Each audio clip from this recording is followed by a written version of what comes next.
기도하겠습니다. 하나님 아버지 감사합니다. 다시 만나 말씀 나누게 하시니 감사합니다.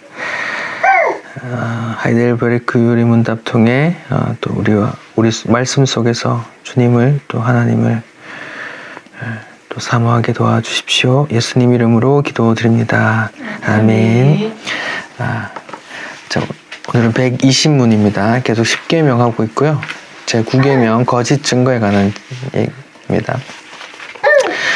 계속 말씀드렸다시피 하이델베르크 요리 문답은 세 개 부분으로 나와 있어요. 첫 번째 부분은 인간의 죄와 비참함에 대해서 얘기하고, 두 번째 부분은 예수님으로 인한 구원, 믿음으로 구원된다는 내용이고, 세 번째 부분은 이제 감사의 부분이에요. 그러니까 어떤 생활적인 감사하며 살아내는 그런 구절 속에서 부분 속에 이제 들어가 있는 게 뭐 사도신경 그러니까 10계명 그리고 주기도문 이런 게 들어가 있습니다.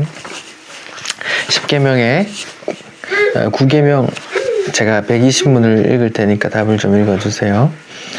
120문 제9계명 거짓 증거에서 하나님께서 원하시는 것은 무엇입니까?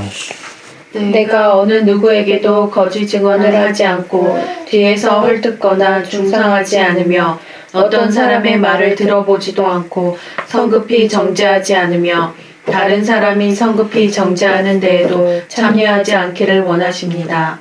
오히려 하나님의 무서운 진노를 당하지 않기 위해 본질적으로 마귀의 일인 모든 거짓과 속이는 일을 피해야 합니다. 법정에서나 기타 다른 경우에도 나는 진리를 사랑하고 정직하게 진실을 말하고 고백해야 하며 할 수 있는 대로 이웃의 명예와 평판을 보호하고 높여야 합니다. 네. 오타가 있네요. 제 9계명 거짓 증거하지 말라, 내 이웃에게 거짓 증거하지 말라라는 그 출애굽 20장 16절 말씀이 있죠. 이제 거짓 증거에 대해서 주일 설교에서 아주 깊이 다뤘죠.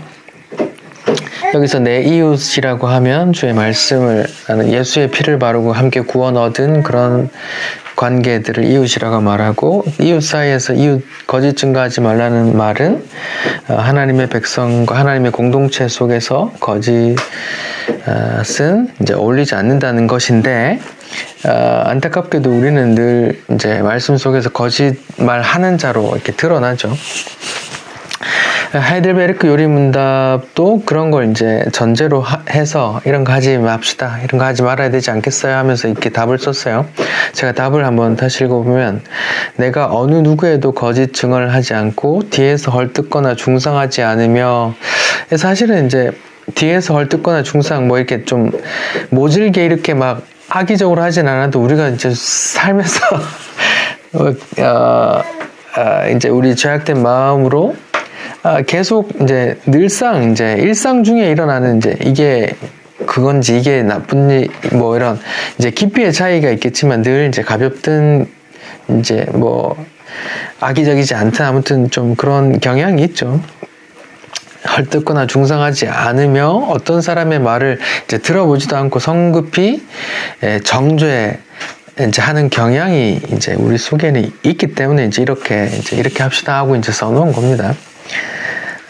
다른 사람이 성급히 정죄하는데도 참여하지 않기를 바라시고, 오히려 하나님의 무서운 진노를 당하지 않기 위해 본질적으로 마귀의 일인 모든 거짓과 속이는 일을 피해야 합니다. 이렇게 이제 나와 있죠.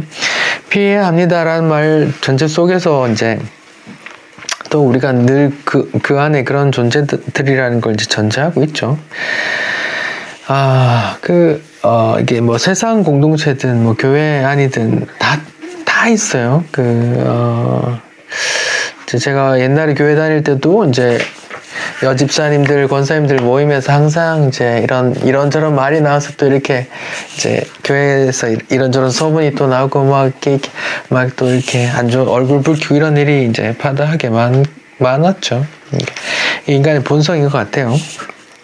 근데 하나님께서는 이런 걸 원치 않는다라는 걸 알 수 있고, 또 우리는 이런 존재다라는 이제 이 계명을 통해 우리는 이제 우리가 이 계명을 지킬 수 없네.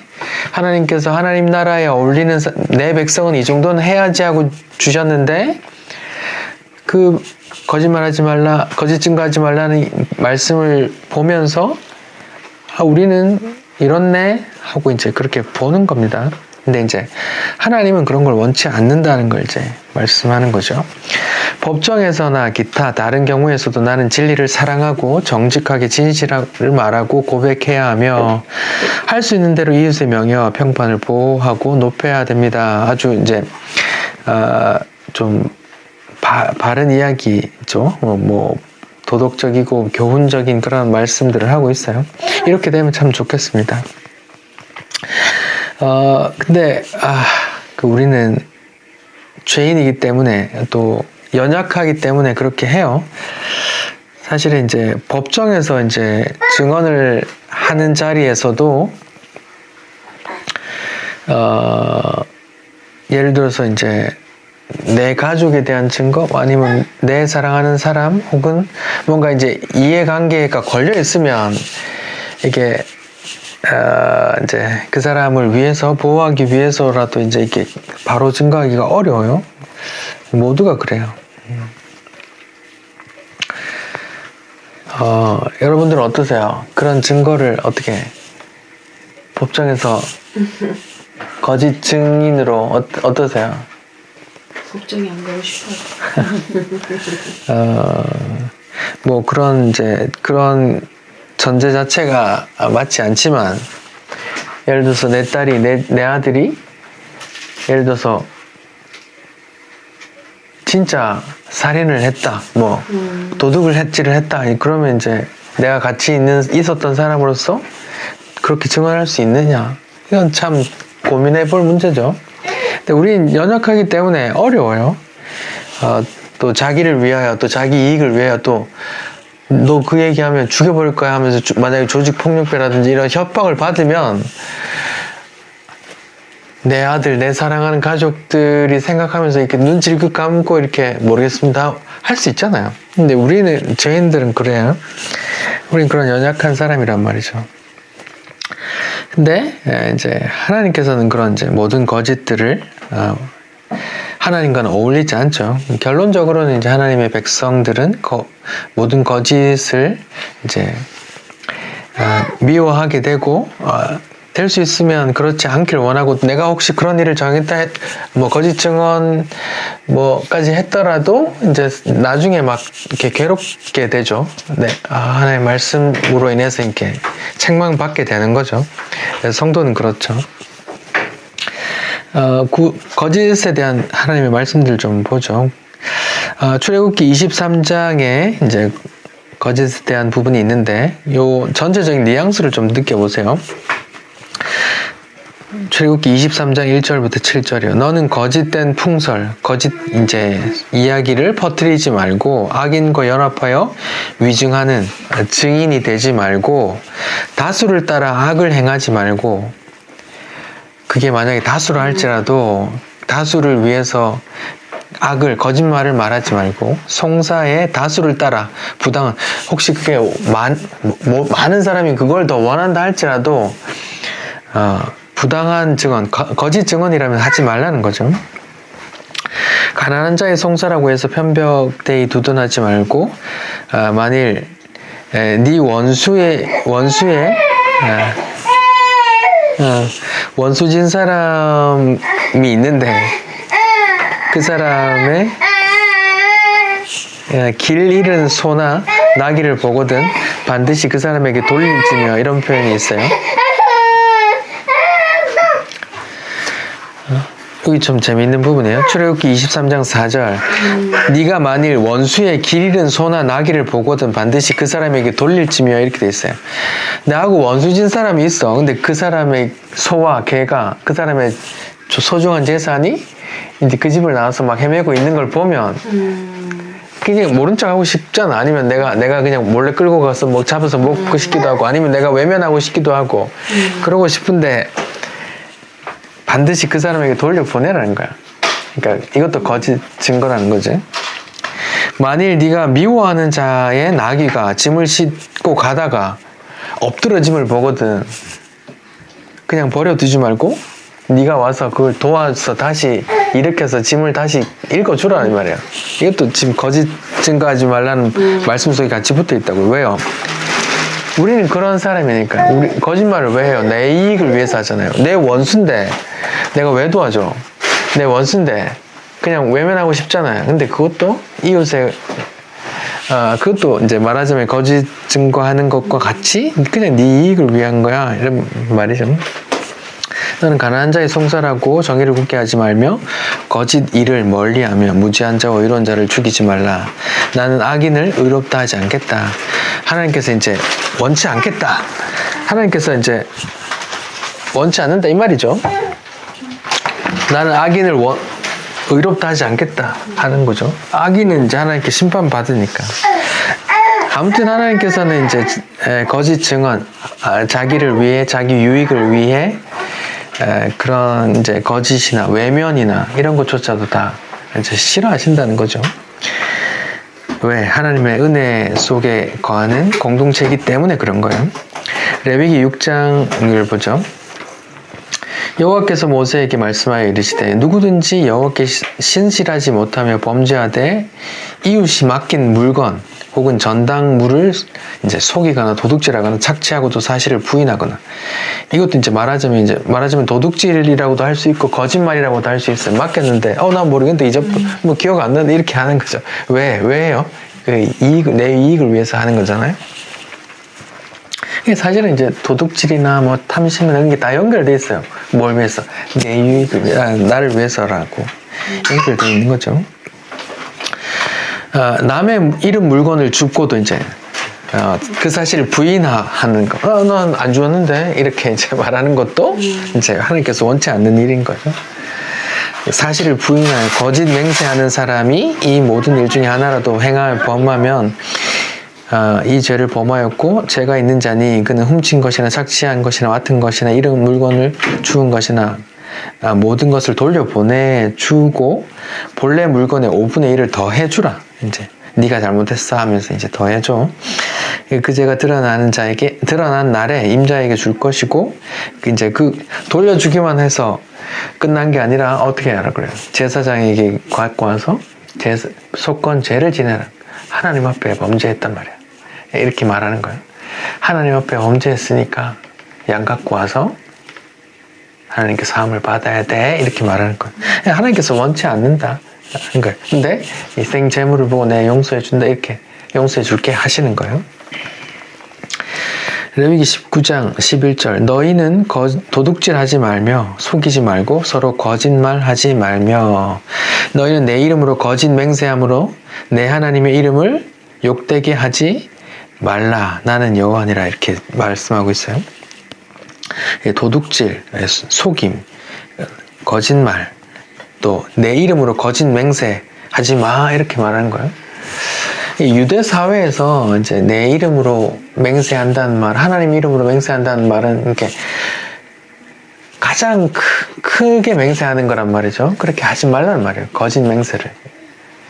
예를 들어서 제가 목사예요. 교회에서 어떤 오해를 받아요. 너 그랬지라고 말할 때 내가 어떻게 이제 사람들에게 믿게끔 말하겠어요. 네, 하나님의 이름으로, 예수님의 이름으로 나 이거 안 했습니다라고 말하는 게 체대잖아. 그런 거 하지 말라. 거짓말. 너 이걸 자기 저주 맹세라 그래요. 근데 이 맹세를 누가 했느냐?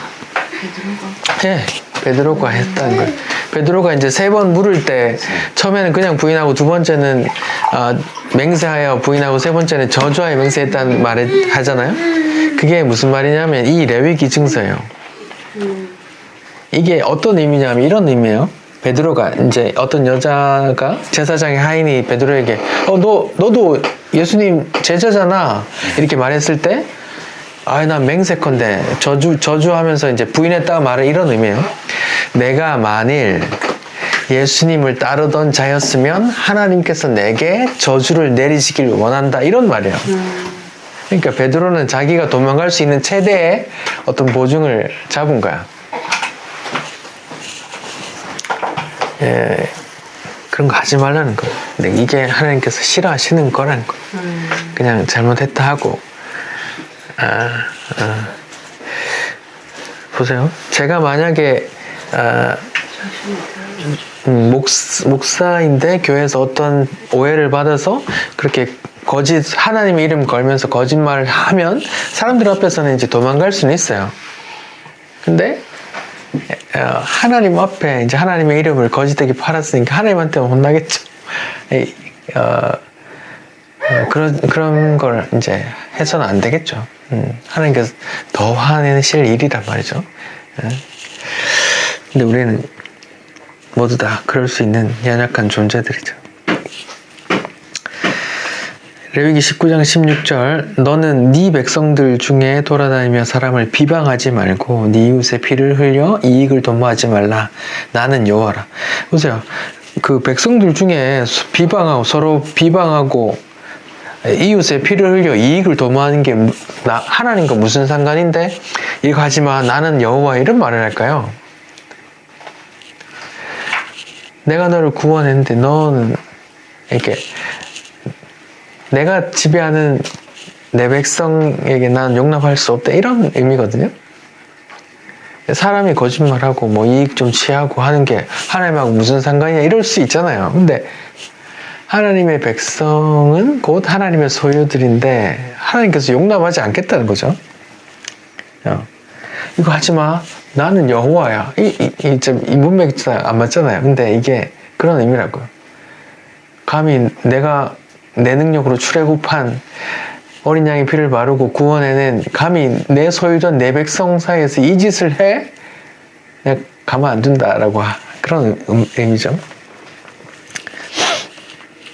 거짓 증언의 목적은 결국 자신의 유익 때문인 거죠. 이제 비방하고 이웃의 피를 흘려 이익을 도모하는 거죠. 그런 거 하나님께서 싫어하신다는 거죠.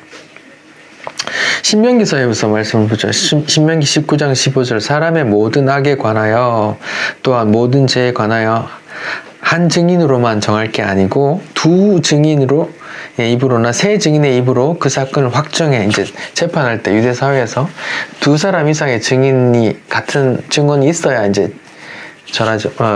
판단하죠.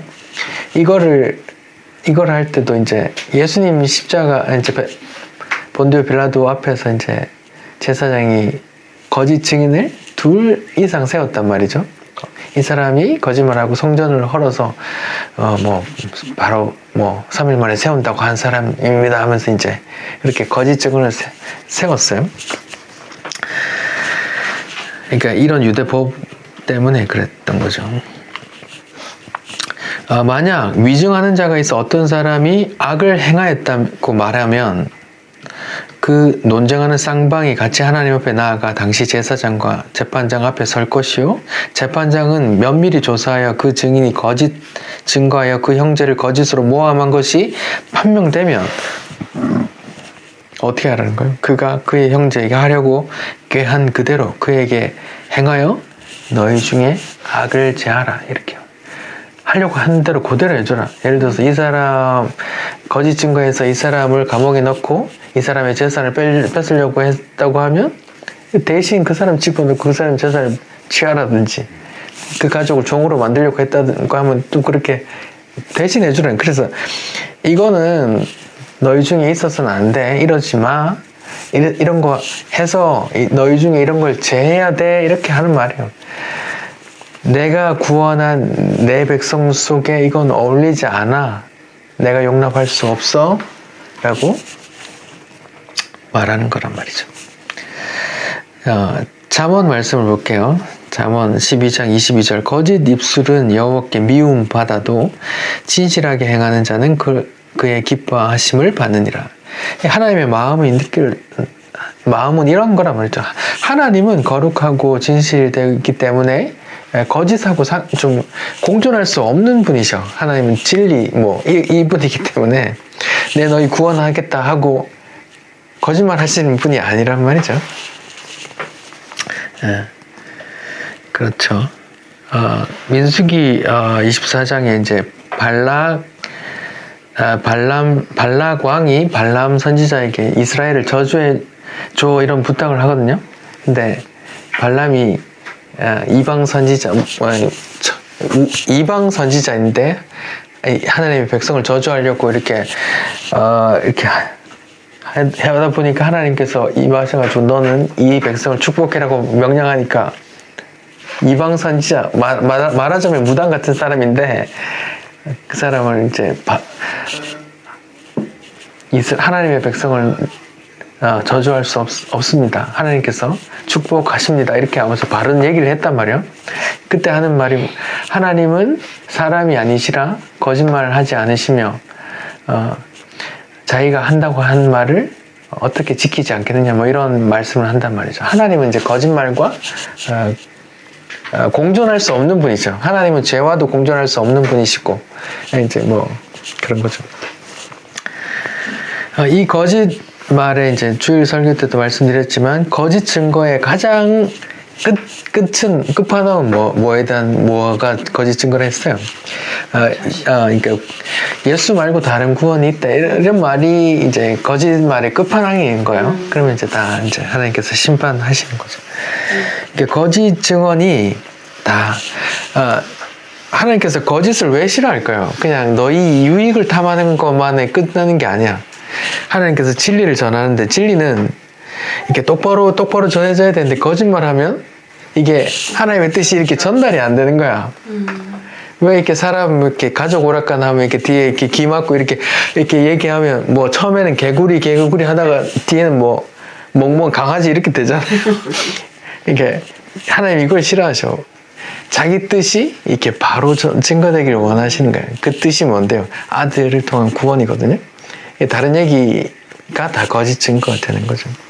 예, 하나님께서 십계명 속에 이제 거짓 증거를 넣어두신 그런 것도 다 이제 그 아들 증거에 대한 진리에 대한 게 봐야 되기 때문입니다.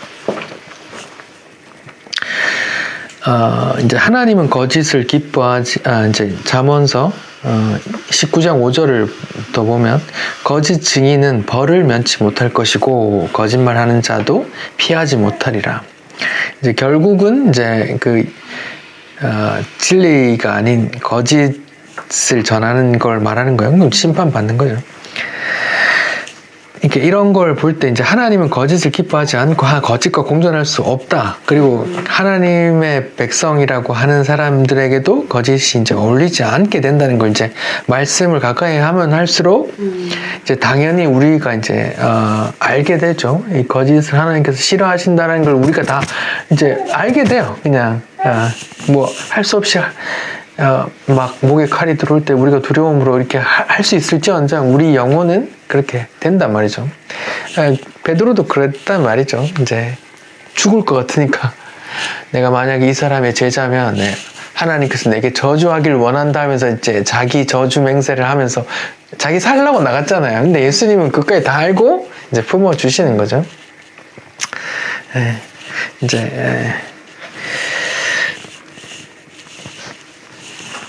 자, 이제 결론적으로 우리가 왜 이제 이웃에게, 형제에게, 10계명의 9계명에서 이웃에게 거짓 증거하지 말라 했는데 이웃은 뭐라 그랬어요? 출애굽 그 어린 양의 피를 바르고 함께 구원받은 백성들을 이웃이라고 한다고 했잖아요.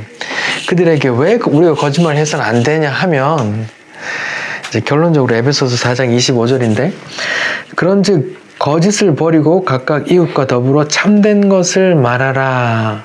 왜요? 이는 우리가 뭐라 그래요? 서로 지체됐던 게 주님께서 우리의 머리 되시고 우리가 다 주님의 한 몸이기 때문에 우리가 서로 거짓말할 수 없어요. 제가 여기 뭐 비유를 좀 마련했는데 예를 들어서 우리가 한 몸이에요. 내가 예를 들어서 손이 입에게 거짓말을 해요. 배가 이제 입에게 얘기했어요. 내 배고프니까 좀 먹을 걸 좀 씹어줘. 하면 이제 입이 예를 들어서 손에게 부탁해요. 그러면 먹을 걸 좀 내 입에 갖다 줘 한단 말이에요. 그래 알았어 하고 이제 먹을 걸 이렇게 집어서 그냥 던져버렸어요. 그러면 이게 거짓말하는 거잖아요. 이럴 수 없단 말이야. 그러면 이게 한 몸이 어떻게 된 거예요? 따로. 네, 한 몸이 이게 아닌 거죠. 그러니까 예를 들어서 예를 들어서 머리가 야 저기 가야 돼 우리 저기 도서관에 가야 돼 하고 저리를 가자 했는데 도서관 가고 오락실 가면 내 발이 내 머리에 거짓말한 거잖아요. 그게 몸이 이미 쓸모없는 몸이 돼버린다는 거죠. 그러니까 에베소서 4장 25절의 말씀은 우리 사이에 거짓말하지 말아야 될 이유는 주의 한 몸이기 때문이야 이렇게 말하는 거예요. 이제 우리가 이제 서로 거짓 증거하지 말아야 될 큰 이유 중에 하나가 주의 몸이기 때문에 그렇단 말이죠. 예, 마지막으로 베드로전서 좀 읽고 마치겠습니다. 결론은 이제 뭐 서로 사랑하라는 건데 제가 읽어볼게요. 베드로전서 4장 7절부터 11절. 만물의 마지막이 가까웠으니 그러므로 너희는 정신 차리고 근신하여 기도해 무엇보다도 뜨겁게 서로 사랑할지니 사랑은 허다한 죄를 덮어 서로 대접하기를 원망 없이 하고 각각 은사를 받은 대로 하나님의 여러 가지 은혜를 맡은 선한 청지기 같이 서로 봉사하고 또 누가 만일 말하려고 하면 이제 거짓말하지 말라는 말이에요. 하나님의 말씀 이제 말하면 진리잖아요. 하나님의 말씀을 하는 것 같이 하고 누가 봉사하려면 하나님이 공급하신 힘으로 하는 것 같이 해. 이는 범사에 예수 그리스도로 말미암아 하나님이 영광을 받으시게 하려 하며 그분에게 영광과 권능이 세세 무궁토록 있느니라. 아멘. 이렇게 마치고 있어요.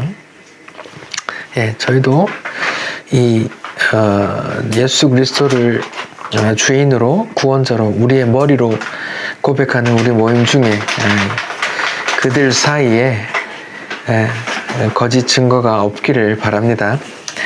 기도하겠습니다. 하나님, 내 이웃에게 거짓 증거하지 말라는 말씀 속에 거짓을 싫어하시는 하나님의 마음을 느끼게 해주시고 또 우리가 서로에게 거짓말하지 말아야 될 이유가 주의 한 몸이기 때문이고 또 결국은 우리가 진리를 전해야 되는 사람인데 거짓말을 함께 전하게 되면 진리가 흐트러지기 때문이라고 또 말씀해 주시니 감사합니다. 주님, 진리를 믿는 우리에게 이 거짓말이라는 것이 얼마나 위험한지 우리 마음속에 기억하게 해주시고 우리 주의 한 몸됨을 또 거룩하게 온 마음 다해 그 한 몸을 지켜나가게 도와주십시오. 예수님 이름으로 기도드립니다. 아멘. 네, 수고하셨습니다.